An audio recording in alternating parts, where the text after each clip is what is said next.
Let's say that it would take you 10 minutes to solve this puzzle. How long would it take if you received constant electric shocks to your hands?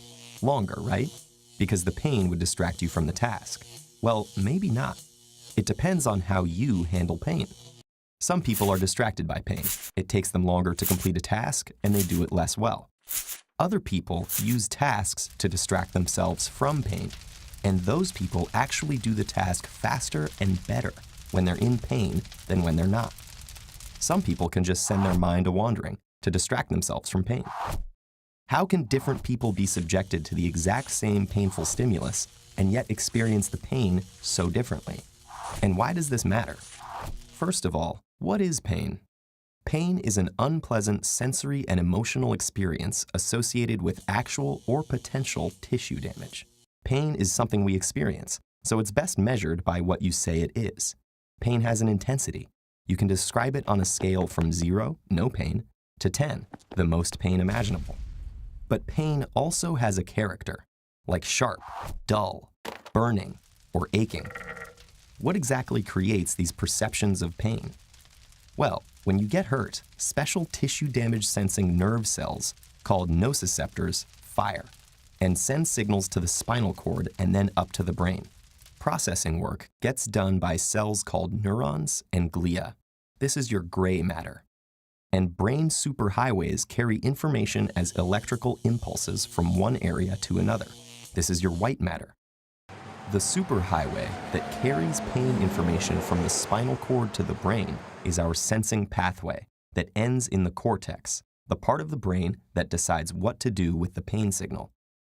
Another system of interconnected brain cells called the salience network decides what to pay attention to. Since pain can have serious consequences, the pain signal immediately activates the salience network. Now you're paying attention. The brain also responds to the pain and has to cope with these pain signals. So motor pathways are activated to take your hand off a hot stove, for example. But modulation networks are also activated that deliver endorphins and enkephalins, chemicals released when you're in pain or during extreme exercise, creating the runner's high. These chemical systems help regulate and reduce pain.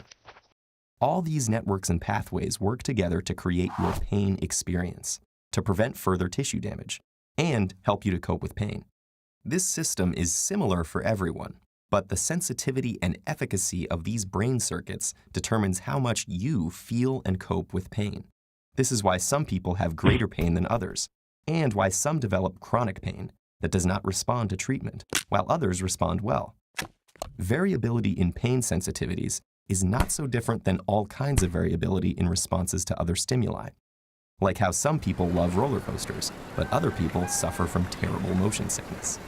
Why does it matter that there is variability in our pain brain circuits? Well, there are many treatments for pain, targeting different systems. For mild pain, non-prescription medications can act on cells where the pain signals start. Other stronger pain medicines and anesthetics work by reducing the activity in pain sensing circuits, or boosting our coping system, or endorphins. Some people can cope with pain using methods that involve distraction, relaxation, meditation, yoga, or strategies that can be taught like cognitive behavioral therapy. For some people who suffer from severe chronic pain, that is, pain that doesn't go away months after their injury should have healed, none of the regular treatments work. Traditionally, medical science has been about testing treatments on large groups to determine what would help a majority of patients. But this has usually left out some who didn't benefit from the treatment or experienced side effects.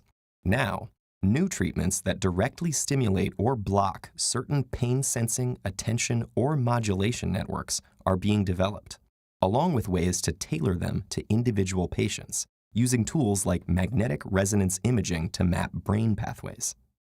Figuring out how your brain responds to pain is the key to finding the best treatment for you. That's true personalized medicine.